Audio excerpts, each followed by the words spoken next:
ஒரு நாட்டில் அமைச்சர்கள் மதியுக மந்திரிகளாக இருக்கணுன்றான். ஏன்னா மதி அப்படின்றது அறிவை குறிக்குது, இன்டெலெக்சுவல். ஆனால் எந்த ஒரு நாட்டில் அமைச்சர்கள் இன்டெலெக்சுவல் ப்ளஸ் கன்னிங்காக இருக்கிறவங்களோ அங்கே பிரச்சனை வரும். அந்த மாதிரி தான் பிரச்சனை இல்துமிஷுடைய இறப்புக்கு அப்புறமா வந்தது. இல்துமிஷ் 1236 இறக்கும் பொழுது தனக்கு அப்புறமா இந்த நாட்டை ஆள்வதற்கு தகுதியுடையவர் தன்னுடைய மகளான ரசியா பேகம் அப்படின்னு சொல்லிட்டு போறார். ஆனால் அதெல்லாம் ஏற்றுக்காம அந்த 40 பேர் கொண்ட செஹல்கானி 40 மெம்பர் நோபல் க்ரூ என்று அழைக்கிறார். ஒரு 10 வருஷம் இந்த செஹல்கானிகளுடைய டாமினன்ஸில் தான் டெல்லி சுல்தானேட் இருக்கும். செஹல்கானி என்ன பண்ணுறாங்க, அதெல்லாம் கிடையாது, அதெல்லாம் ஒத்துக்க முடியாது மன்னா அப்படின்னு சொல்லிட்டு இல்துமிஷோடைய பையனான ருக்னுதீன் ஃபெரோஸ் அப்படின்றவனை அப்பாயிண்ட் பண்ணுறாங்க. ஆனால் அவன் he was not a capable guy. அதனால் in a very brief period there was a rebellion was taking place. He was deposed. தூக்கிடுறாங்க அவனை. ஸோ அந்த இடத்திற்கு யார் வருகிறார் என்றால் ரசியா பேகம் அப்படின்றவங்க வராங்க. இந்த ரசியா பேகத்தை பற்றி இப்போ நம்ம படிக்கும்போது who was ரசியா பேகம் நல்லா புரிஞ்சுக்கோங்க. she was the empress. ஆட்சிக்கு டைரக்டா வந்த ராணி. இதுக்கு முன்னாடி ராஜாவின் மனைவி தான் ராணி, இப்போ இப்படி கிடையாது. ஆட்சிக்கு டைரக்டா Delhi சுல்தானினுடைய she was the first and the last women empress of medieval Indiaன்னு சொல்றாங்க. இதில் என்ன ஒரு பியூட்டினா, இப்படி வந்தால் அந்த ஸ்டேட்மெண்ட் ராங். இங்கே முஸ்லிம் அப்படின்னு வந்தால் தான் ரைட். இதுதான் keyword. Razia Begum was the first and the last women emperor of medieval இந்தியானா ராங். ஏன்னா மெடிவல் இந்தியாவில் நிறைய பெண் ராணிகள்லாம் இருக்காங்க. ஆனால் Razia Begum was the first and the last Muslim women emperors of medieval India தான் கரெக்ட். ஏன்னா டைரெக்டாகவே ஆட்சிக்கு வந்திருக்காங்க. இதுதான், அதனால தான் நான் கீ டேர்ம்னு போட்டேன், முஸ்லீம்னு போனாங்க. இவங்க ஒரு 4 வருஷம் தான், 1236 டு 1240. இந்த 4 வருஷத்துலேயே இவங்க நல்ல புகழ்.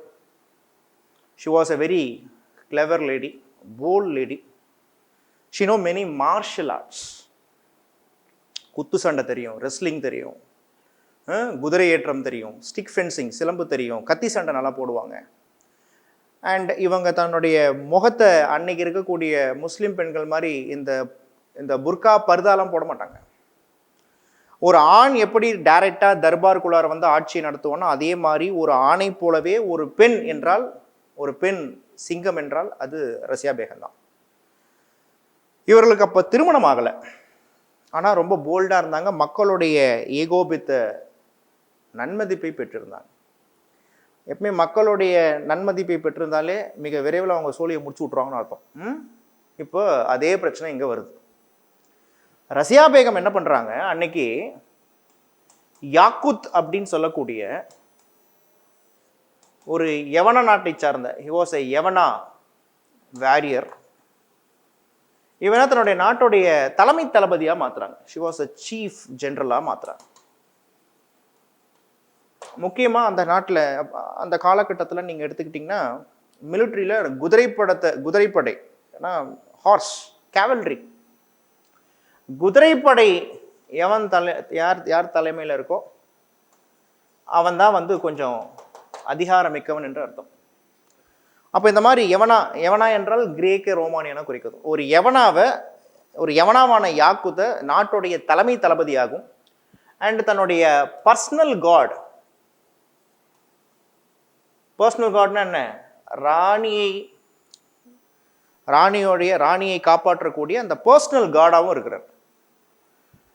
when Russia Begum made this announcement it has created so many of issues. முதல் இஷ்யூ என்னன்னா, ரஷ்யா பேகம் பெண் ராணியாக இருக்கிறதே சில பேர் ஒத்துக்கல. பெண் ராணியாக இருக்கக்கூடிய ரஷ்யா பேகம் இந்த மாதிரி இஸ்லாத்துக்கு ஆப்போசிட்டாக பண்ணுறத சில பேர் ஒத்துக்கல. சொல்லப்போனால் அது பழமைவாத கருத்து தான். அது முக்கியமாக ரஷ்யா பேகம் போல்டாக இருக்கிறத இன்றைக்கி யாரும் ஒத்துக்கல. இன்னொரு விஷயம் என்னென்னா, ரஷ்யா பேகம் ஒரு திருமணமாகாத ஒரு பெண் ராணி.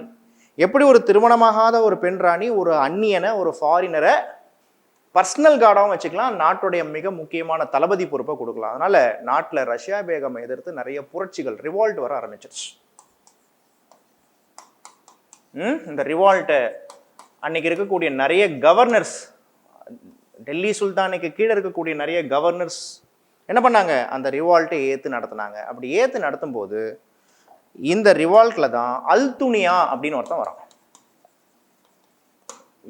யார் இந்த அல்துனியானா, இன்னைக்கு இருக்கக்கூடிய பஞ்சாப்ல பத்திண்டா அப்படின்னு ஒரு இடம். இந்த பஞ்சாப் பத்திண்டால இருக்கக்கூடிய கவர்னரான அல்துனியா என்ன பண்ண ஆரம்பிக்கிறான், ஒரு புரட்சி பண்ண ஆரம்பிக்கிறான். புரட்சி நடக்குது. இந்த புரட்சி நடக்கும்போது டெல்லி கோட்டையிலிருந்து இந்த அல்துனியாவை தோற்கடிக்கிறதுக்காக ரஷ்யா பேகமும் ஓகே யாக்குத்தும் வராங்க, வெளில வராங்க. இவங்க வெளில வந்த உடனே கரெக்டா இந்த 40 பேர் கொண்ட நோபல் குரூ சஹல்கான் என்ன பண்றான், இதாண்டா டைம்னு சொல்லிட்டு இல்துமிஷோட இன்னொரு பையனான மொய்சுதீன் பஹ்ரம டெல்லியில ராஜாவா அப்பாயிண்ட் பண்றாங்க. யோசிச்சு பாருங்க, ராணி வெளில வந்தாச்சு. ராணி வெளில வந்த உடனே, ராணி எதுக்காக வெளில வந்திருக்காங்க, அல்துனியாவை அட்டாக் பண்ண வெளில வந்திருக்காங்க. இதான் டைம்னு சொல்லிட்டு டெல்லியில புது ராஜாவா அவனை இன்ஸ்டால் பண்ணிட்டாங்க, மொய்சுதீன் பஹ்ரம இன்ஸ்டால் பண்ணிட்டாங்க. இங்க என்னடா ஆகுது அப்படின்னா, இந்த Altunia he has guilt. Altunia யாரை கொண்டுறான், யாக்குத்தை கொண்டுறான். யாக்குத்தை கொண்டது மட்டும் இல்லாம அதே அல்துனியா ரஷ்யா பேகத்தை இம்ப்ரிசன் பண்றான். ரஷ்யா ஓகே இம்ப்ரிசன் பண்ணி லவ் டார்ச்சர் கொடுக்குறான். நீ உன்னுடைய காதலனை நான் கொண்டுட்டேன், நீ என்னதான் கல்யாணம் பண்ணிக்கணுன்றான். அட மென்டலு, நான் எப்படா அவனை லவ் பண்ணுன்னு கேட்குறாங்க ரஷ்யா பேகம். டேய், அவன் நான் லவ் பண்ணவே இல்லைடா, அவன் என்னுடைய பர்சனல் கார்டு, அவனை நான் தளபதியாக தான் அப்பாயிண்ட் பண்ணேன், நீயே லவ் பண்ணுறன்னு நினச்சிட்டியா லூஸு அப்படின்லாம் கேட்குறாங்க. சரி இப்போ என்ன பண்ணலாம் அப்படின்னும் போது ரஷ்யா பேகம் ஐடியா கொடுக்குறாங்க. தப்பர், இந்த மீன் டைமில் டெல்லியை பிடிச்சிட்டானுங்க. இப்போ நீ லவ் டார்ச்சர் கொடுத்துட்டு இருக்கல, இப்போ நான் அவனை கல்யாணம் பண்ணிக்கணும் அவ்வளோதானே, மேரேஜ் பண்ணிக்கிறேன், வா நம்ம 2 பேரும் சேர்ந்து போய் டெல்லியை அட்டாக் பண்ணுவோம். அப்படியா, இது இவனுக்கு வந்து 2 லட்டு தின்ன மாதிரி ஆசையான்ற மாதிரி ஆயிடுச்சு. ஆஹா, இதை நான் யோசிக்கவே இல்லையான பொழுது, அதனால தாண்டா நீ இன்னும் கவர்னராகவே இருக்கேன், நான் ராணியாக இருக்கேன்னு சொல்லிட்டு Altunia okay Razia and Altunia they both married and they marched towards Delhi. இது இவ்வளோ தூரம் வர விட்டுருவாரா தலைவர் பால்பன்? அந்த 40 பேர் கொண்ட அமைச்சரவை குழுல ஒரு பயங்கரமான ஒரு விஷனாக யாருன்னா கியாசுதீன் பால்பன். இந்த கியாசுதீன் பால்பன் என்ன பண்றாரு, இது சரியில்லையே, நம்ம கணக்கு செட் ஆக மாட்டேங்குதுன்னு சொல்லிட்டு ஓகே ரஷ்யா பேகத்தை கூலிப்படை வச்சு, அசாசின்ஸ்னா யாரு, கூலிப்படை ஆட்களை வைத்து ரஷ்யா பேகத்தை கொள்கிறார். ஸோ அல்துனியாவும் எஸ்கேப் ஆயிடுறான். ஸோ இப்படி தான் 4 வருடம் ஆண்டாலும் டெல்லியை சூப்பராக ஆண்ட ஒரு பெண் அரசி யாருன்னா ரஷ்யா பேகம். அவர்களையும் சூழ்ச்சி செய்து கொன்றார்கள்.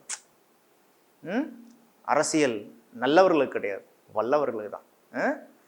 அதனால இது இப்படி ஆயிடுச்சு. ஸோ இப்படி ஆன பிறகு யார் வரான், ஒரு 2 வருஷம் வேற வழியே இல்லாமல் இந்த மொய்சுதீன் பஹ்ரம் அப்படின்றவனை அப்பாயிண்ட் பண்ணுறாங்க.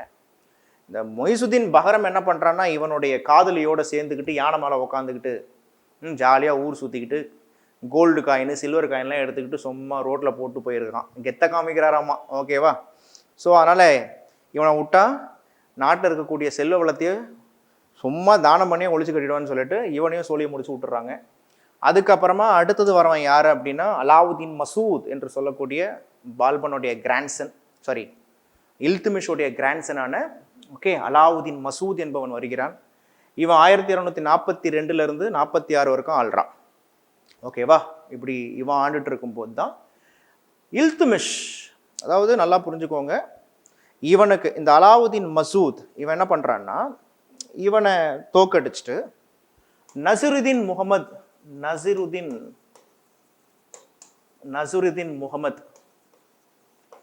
இந்த நசிருதீன் முகமது அப்படின்றவன் இவனை ஆட்சிக்கு கூப்பிட்டு வராரு பால்பன். நல்லா புரிஞ்சுக்கணும், பால்பன் இந்த பால்பனுடைய மருமகன் தான், இல்துமிஷோடைய பையன் தான் யாருன்னா Nasiruddin Muhammad. He was the Balban's son in law. தன்னுடைய மருமகனை டெல்லியில் ஆட்சியில் உட்கார வச்சு டெல்லியை தான் கண்ட்ரோல் எடுத்துக்கலான்னு முயற்சி பண்ணுறாரு பால்பன்.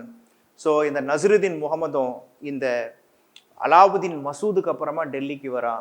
ஸோ மருமகனையும் கொஞ்ச நாள் கழித்து சோழியை முடிச்சு விட்டுட்டு டைரெக்டாக என்ன பண்ணுறாரு மிஸ்டர் பால்பன் ஆட்சிக்கு வர்றார். இப்படி தான் டெல்லியில் இந்த last greatest ruler of slave dynasty Ghiyasuddin Balban ஆட்சிக்கு வர்றார். நீங்கள் எக்ஸாமுக்கு படிக்கும்போது எல்லா மன்னர்கள் பேரும் ஞாபகம் வச்சுக்கணும்னு அவசியம் கிடையாது. முக்கியமான ராஜாக்கள் தான் தேவை. பால்பன் ஆட்சிக்கு வரும் பொழுது கிட்டத்தட்ட நீங்கள் எடுத்துக்கிட்டிங்கன்னா தெரியும், டெல்லி சுல்தானேட்டில் பார்த்தீங்கன்னா நிறைய பிரச்சனைகள் போயிட்டு இருந்துச்சு. பால்பன் ஆட்சிக்கு வந்த அந்த ஃபஸ்ட்டு பண்ணவர் அவரை உலுக்கான், பால்பனா உலுக்கான் அப்படின்னு சொல்லுவாங்க. அவர் ஆட்சிக்கு வந்தோடனே ஃபஸ்ட்டு என்ன பண்ணுறாரு, he disbanded Chahalgani. He disbanded what? Chahalgani அப்படின்றது என்ன, அந்த 40 பேர் கொண்ட அமைச்சரவை குழு ஒழிச்சு கட்டிடுறாரு, டிஸ்பேண்ட் பண்ணிடுறாரு.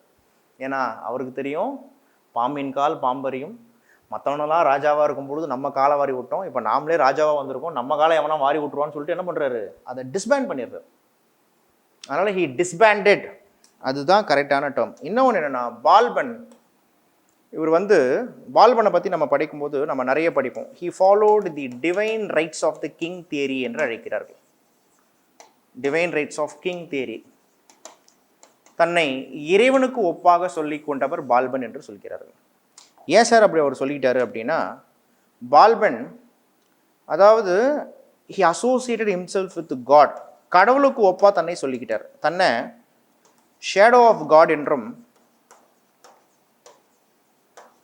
ஜில் இலாஹி என்றும் சொல்லிக் கொண்டார். Shadow of God, Zil Ilahi, shadow of God. அதாவது ஷேடோ ஆஃப் காட் அப்படின்றது, இது 2 வார்த்தையும் அடிக்கடி கேட்பாங்க. ஷேடோ ஆஃப் காட்னா, ஷேடோ ஆஃப் காட் ஆர் இந்த ஜில் இலாஹி அப்படின்றது என்ன அப்படின்னு பார்த்தீங்கன்னா, representative of God on earth. representative of God on earth. Okay, இதுதான் இந்த ஜிலில்லாஹி. இந்த ஷேடோ ஆஃப் காட் அப்படின்றது நியபத் ஐ குடை அப்படின்னு சொல்கிறாங்க. நியபத் ஐ குடை. ஓகே, பாயிண்ட் புரியுதா? ஒரே நிமிஷம் இருங்க, இதை கிராஸ் செக் பண்ணிக்கலாம்.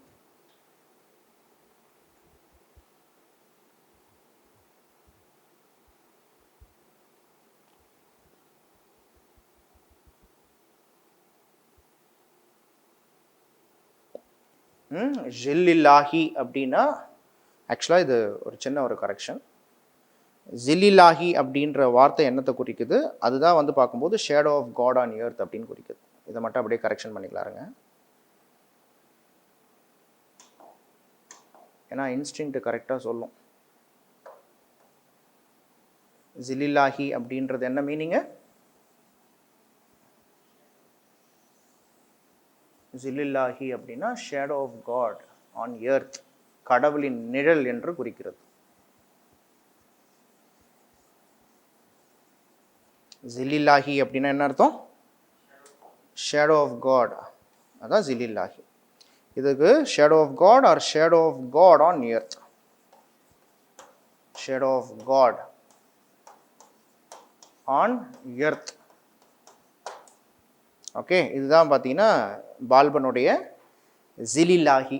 இதே தின்னில்லாஹின்னு ஒன்று இருக்குது, அது அக்பருடைய காலகட்டத்தில் வர்றது. தின்னில்லாஹின்றது அது அக்பருடைய ரிலீஜன். ஓகே, இன்னொன்று என்ன அப்படின்னு பார்த்தீங்கன்னா, இதுக்கு பேர் நியபத் ஐ குடை அப்படின்னு பேர். ஹூ கால்ட் ஹிம்செல்ஃப் அஸ் நியபத் ஐ குடை. இதே பால்பன் தன்னை ஓகே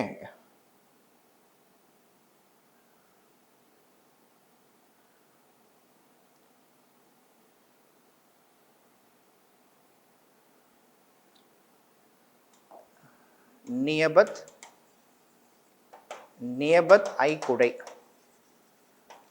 இந்த நியபத்தை குடை அப்படின்றது என்ன அப்படின்னா வைஸ் ரீஜென்சி அப்படின்னு பேர். Vice regency, vice regency of God or representative of God.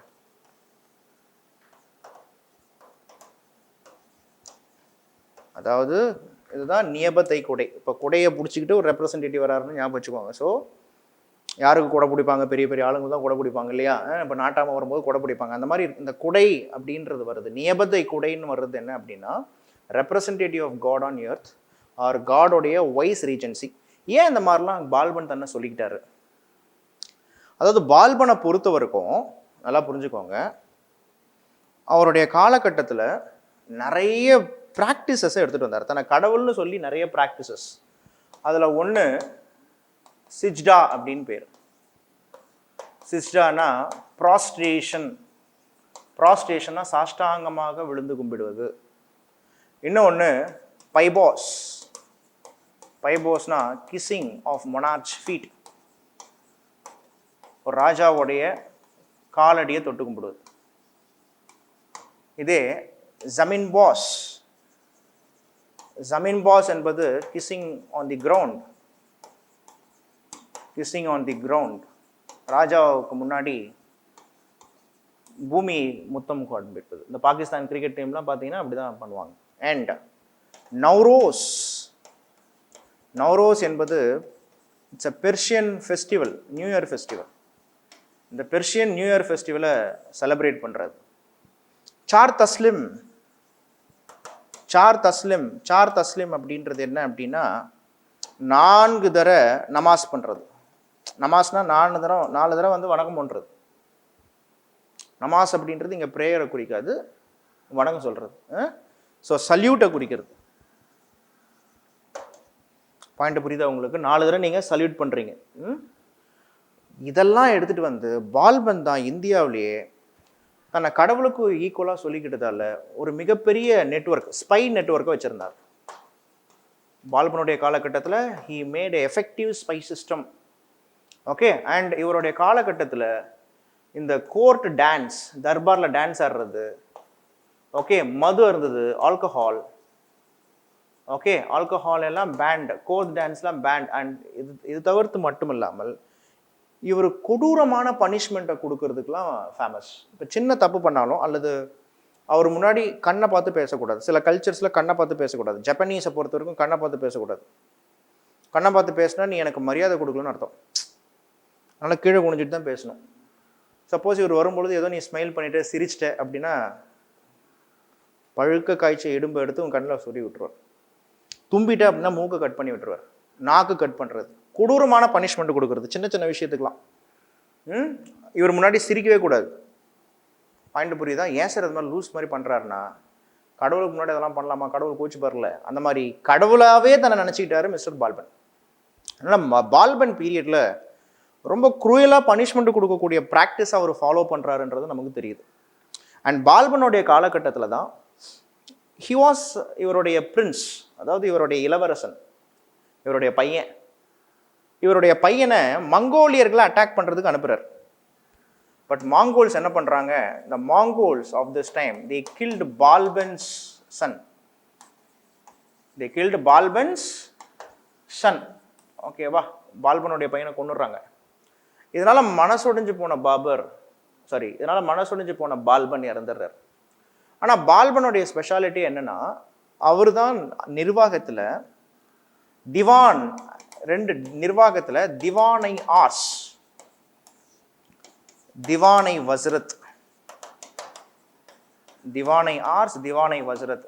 Hours அப்படின்றால் ஆர்மி, மிலிட்ரி ஆஃப் ஆர்மி. வசரத் என்றால் ரெவென்யூ. ரெவென்யூ டிபார்ட்மெண்ட்டையும் ஆர்மி டிபார்ட்மெண்ட்டையும் பிரித்து விட்டது யாருன்னா, இதுக்கு முன்னாடி ரெவென்யூ ஆர்மி ரெண்டுமே ஒன்றா இருந்தது. ஸோ திவானை ஆர்ஸ் என்று ஆர்மி டிபார்ட்மெண்ட்டையும் திவானை வசரத் என்ற ரெவென்யூ டிபார்ட்மெண்ட்டையும் இந்தியாவில் பிரித்தது யார் என்று கேட்டால் யார் அது? மிஸ்டர் கியாசுதீன் பால்பன் தான். அப்போ நிர்வாகத்தை அவர் கன்சாலிடேட் பண்ணுறார். அப்போ ஆர்ஸ் அப்படின்னும் பொழுது மிலிட்ரியை குறிக்குது. டெல்லி சுல்தானேட்டில் ஆர்ஸ் மிலிட்ரியை குறிக்கும் பொழுது நம்ம என்ன சொல்கிறோன்னா ஆர்ஸ் ஐ மம்லுக் என்று அழைக்கிறார். ஆர்ஸை மம்லுக் என்றால் த இன்சார்ஜ் ஆஃப் மிலிட்ரி என்று அர்த்தம், இராணுவ அமைச்சர். இராணுவ அமைச்சர் என்னன்னு சொல்கிறாங்க? ஆர்ஸை மம்லிக். திவானை ஆர்ஸ்னா, ஆர்ஸ் என்றாலே மிலிட்ரி டிபார்ட்மெண்ட் ஆர் ஆர்மி. சரியா? ஸோ இப்படி தான் போயிட்டுருக்கு. ஸோ பால்பனுக்கு அப்புறமா ஓகே, அதுக்கப்புறம் வரவன் யார் அப்படின்னா கைக்குபாத் என்று சொல்கிறார்கள். கைக்குபாத், இவன் பால்பனுடைய பேரன் என்று சொல்வார் கைக்குபாத். இந்த கைக்குபாத் டெல்லியை ரூல் பண்ணிட்டு இருக்கும் போது தான், கைக்குபாத்துக்கு அப்புறமா சொல்லப்போனால் கைக்குபாத் தான் last ruler of slave dynasty. இவனுக்கு அப்புறமா ஓகே ஆட்சி மாறுற காலகட்டத்தில் தான் ஜலாலுதீன் கல்ஜி அப்படின்னு சொல்லக்கூடிய பால்பனுடைய நார்த் வெஸ்ட் தளபதி, அவர் பேர் என்ன? ஜலாலுதீன் கல்ஜி ஆர் கில்ஜி. இவர் யாரு? பால்பனுடைய நார்த் வெஸ்ட், பால்பனுடைய north west general. He killed all the family members of Khalji dynasty. Sorry, he killed all the family members of Balban. Killed a slave dynasty members. எல்லாரையும் கொண்டுட்டு என்ன பண்றாரு? டெல்லியில் ஆட்சிக்கு வர்றார். என்ன வருது? கல்ஜி டைனஸ்டி வருது. ஸோ இது நடக்கிறது 1290களில் இந்த விஷயம் நடக்குது. ஸோ 13வது நூற்றாண்டில் இது நடக்குது. சரியா? So that's all about this slave dynasty. இப்போ நெக்ஸ்ட் டைனஸ்டி என்ன? கல்ஜி டைனஸ்டியை நம்ம பார்க்க போகிறோம். Okay, thank you.